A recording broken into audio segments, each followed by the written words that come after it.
The Middle Eastern skies are once again set ablaze with the fires of war as Iran declares a ferocious new stage of vengeance, deploying the Haj Qassem ballistic missile, a strategic weapon never before seen in active combat. This marks a devastating escalation in Tehran's retaliatory doctrine. However, as Iranian missiles rain down on Tel Aviv, a chilling paradox is unfolding at the very heart of the Iranian high command. Tehran's top-tier ministers and strategic architects are being systematically liquidated with a level of precision that can only be described as supernatural. After 17 days of relentless hostilities, the death toll of high-ranking officials has grown into a staggering list, from the strategic mind of Ali Larijani to the head of the intelligence apparatus, Esmail Khatib. The burning question is no longer when will the war end, but rather how deeply has Mossad infiltrated the regime to turn every closed-door meeting in Tehran into a live-fire target. On March 18th, the Commander-in-Chief of the Iranian Armed Forces announced a response designed to make the adversary deeply regret the assassination of Ali Larijani. The Islamic Revolutionary Guard Corps, IRGC, did not limit itself to mere rhetoric. They executed a massive, multi-vector coordinated strike targeting the heart of Israel. Most notably, this operation saw the first ever combat deployment of the advanced Haj Qassem missile, integrated with hypersonic Fatah missiles and swarms of kamikaze suicide drones. The primary vectors of this assault were aimed directly at Beit Shemesh, Tel Aviv, and Jerusalem. Furthermore, Tehran's firepower swept across a network of US military installations stretching from Al Udeid in Qatar to Erbil in Iraq, declaring this the dawn of a new phase of effective strikes across the entire regional theater. However, while Iran puts its muscular missile capabilities on full display, Israel is demonstrating a far more terrifying form of power, the capacity for surgical liquidation. The Israeli Ministry of Defense has just confirmed that Iranian intelligence minister Esmail Khatib was eliminated in a high-precision nocturnal airstrike. In a shocking revelation, Tel Aviv further disclosed that the IDF now holds a standing authorization to assassinate any high-ranking enemy official at will, bypassing the need for additional bureaucratic or political approval. This unleashed protocol signals that the rules of engagement have been fundamentally rewritten. The consecutive deaths of Iran's top security and intelligence leaders within a mere 48-hour window raise massive existential questions regarding the internal security of Tehran.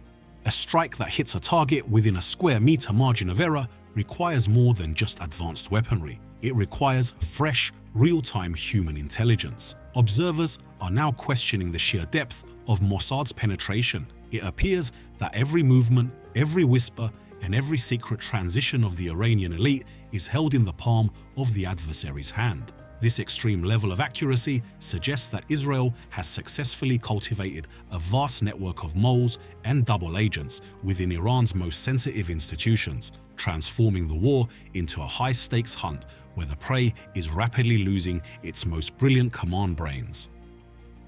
Reflecting on the events since February 28, 2026, one cannot help but feel a sense of dread at the supernatural precision of the strikes launched by the US. Israeli alliance against Tehran. The true power of Mossad does not lie solely in multi-million-dollar spy satellites or code-breaking supercomputers. It resides in the mastery of human intelligence, HUMINT.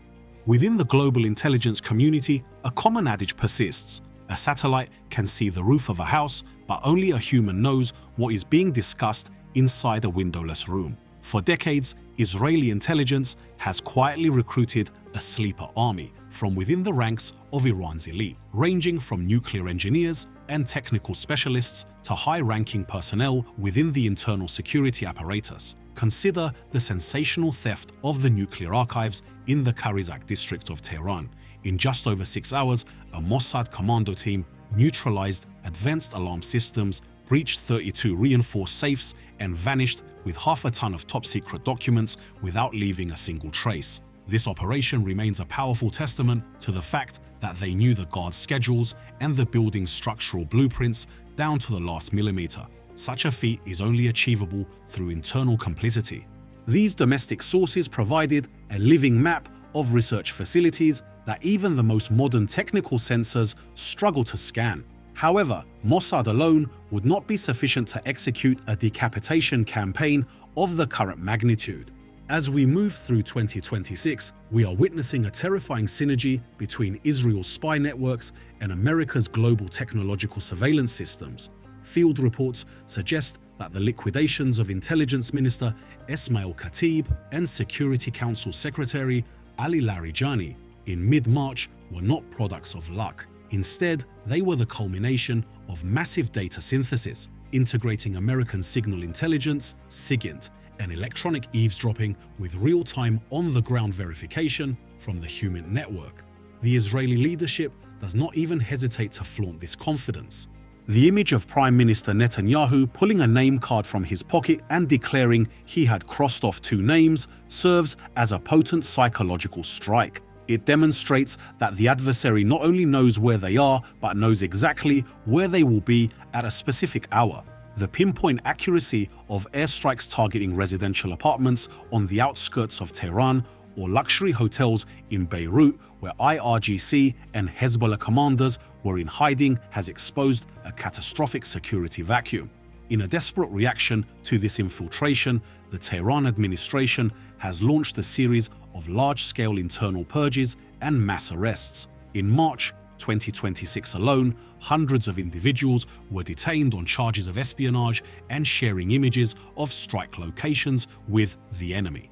However, analysts suggest that arresting citizens for using smartphones is merely a superficial attempt to calm public anxiety. The true vulnerability lies at the highest levels, where betrayal or a fatal lapse in operational security (OPSEC) has transformed the most hardened bunkers into death traps. The sacrifice of figures like Ali Larijani, who was regarded as a critical diplomatic bridge, is more than just a military loss. It represents the collapse of secret back-channel communication. When the brains capable of strategic coordination are removed, Iran is pushed into a corner where it must react with pure combat instinct. The Haj Qassem missile salvos and cluster munitions falling on Tel Aviv are Tehran's answer in fire, but they also reveal a regime that is slowly losing its grip on the initiative in this high-stakes game of strategic chess. The confrontation between Israel and Iran in 2026 has transcended fiery rhetoric and massive missile strikes. It has evolved into the most brutal ghost war seen in decades. What is unfolding is an unprecedented escalation on the intelligence front, where every piece of harvested data can decide the fate of an entire dynasty or political system. In this theater, information is as lethal as a warhead. In Tehran, Iranian security forces have continuously announced the arrest of dozens of suspects accused of working for Mossad. These are not merely low-level informants, they are believed to have deeply penetrated the technical chains of secret missile and nuclear facilities. Iran's intensified counterintelligence efforts show they are struggling to uproot a spy network that has been rooted in their territory for years. Individuals who previously facilitated sabotage against scientists and infrastructure. However, this is not a one-way street. Israel was recently shaken by the discovery of approximately 60 citizens secretly collaborating with Tehran.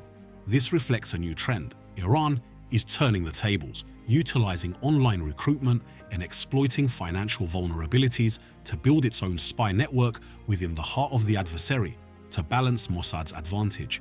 The ferocity of this conflict reached its peak with the campaign that decimated Iran's highest leadership.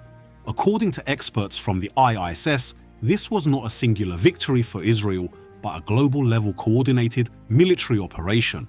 Real-time targeting data from the CIA and structural support from MI6 turned the skies of Tehran into a chessboard where MQ-9 Reaper drones and B-52 bombers could locate targets with meter-perfect accuracy.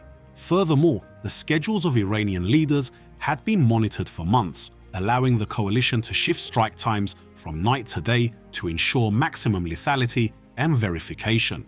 Even more terrifying than the firepower is the capacity for physical penetration into supposedly invulnerable sanctuaries. Recent high-profile assassinations prove that Iran's security system has fatal flaws. The fact that explosive devices could be pre-planted in high-end IRGC guest houses months in advance, or that traffic camera systems on Pasteur Street could be hijacked, proves that Mossad has infiltrated deeply enough to manipulate the enemy's civilian infrastructure. By using dual-citizen collaborators or exploiting the grievances of domestic opposition groups, Israeli intelligence has turned the weakest links in Iranian society into razor-sharp blades. Ultimately, this war has even crept into the global commercial supply chain. Operations involving the planting of explosives in communication devices at the manufacturing stage through front companies in Europe show a military logic with no boundaries.